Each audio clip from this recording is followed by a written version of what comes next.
Chuo cha elimu ya biashara CBE Campus ya Mbeya kimeendelea kujipambanua zaidi kwa kila nyanja, ambapo leo hii kimeweza kutoa elimu ya wafanyabiashara kwa kutoa maoni katika mafunzo yaliyoandaliwa na mkurugenzi wa jiji la Mbeya, Justice Kijazi.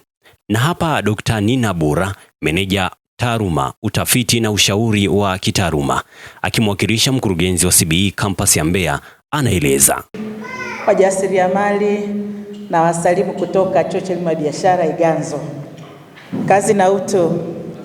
Ni mshukuru sana mkurugenzi kwa kutualika. Sisi CBE ni pati ya Wizara ya Viwanda na Biashara, na ni chuo pekee ambacho kilianzishwa kwa ajili ya kutoa elimu ya biashara Tanzania. Ni chuo cha kiserikali. Majukumu yetu makuu ni kutoa elimu, hasa elimu ya biashara, lakini pia kufanya tafiti za kibiashara, lakini pia kutoa ushauri wa kitaalamu wa biashara. Kwa hiyo linki yetu sisi na serikali sana sana ni kusaidia serikali katika kuibua, kutatua changamoto mbalimbali za uendeshaji wa kibiashara, na hasa zinazowahusu wafanya biashara na wajasiriamali walioko nchini kwetu.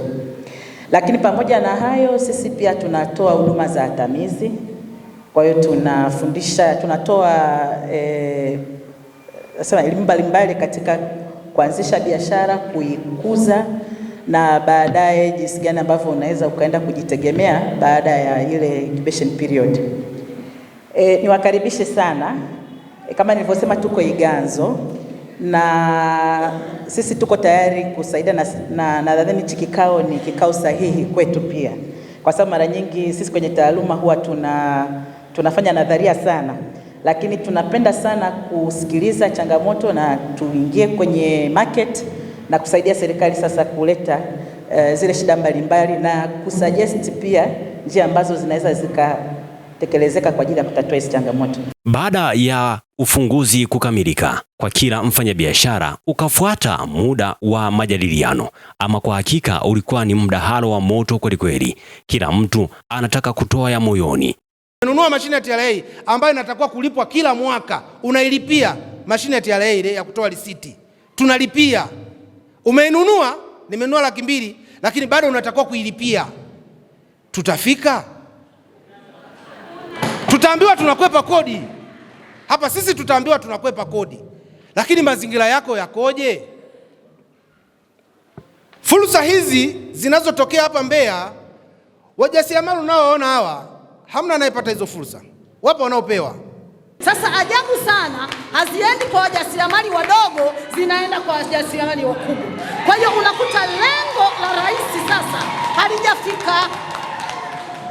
Kwa hiyo mimi niseme hivi, yani mheshimiwa mkurugenzi, meya hapo, jiji la Mbeya litakasike. Baada ya hayo yote, mkurugenzi wa Mbeya Justice Kijazi akatoa majibu ya maswali yao. Kwenye jiji letu, watu walioomba mikopo takribani shilingi bilioni 15.5. Hawa watu wote hawa wameomba mikopo. Uwezo wa jiji letu kutoa mikopo kwa mwaka ni shilingi bilioni 2. Tunatengeneza sasa utaratibu mzuri ambao serikali imeutengeneza. Tumeacha ule utaratibu wa kule nyuma. Sasa hivi mikopo hii inakwenda kuidhinishwa na mkuu wa wilaya, ofisi ya mkuu wa wilaya. DAS ndio mwenyekiti wa kuidhinisha mikopo. Lakini wafanyabiashara wana yapi ya kueleza kuhusu elimu iliyotolewa siku hii ya leo? Kweli tumezungumzia mambo mengi ya kikodi, mengine tumezungumzia mambo mengi ya maendeleo, hasa katika sekta ya viwanda na sekta ya watu ambao ni wajasiriamali mkoa wa Mbeya.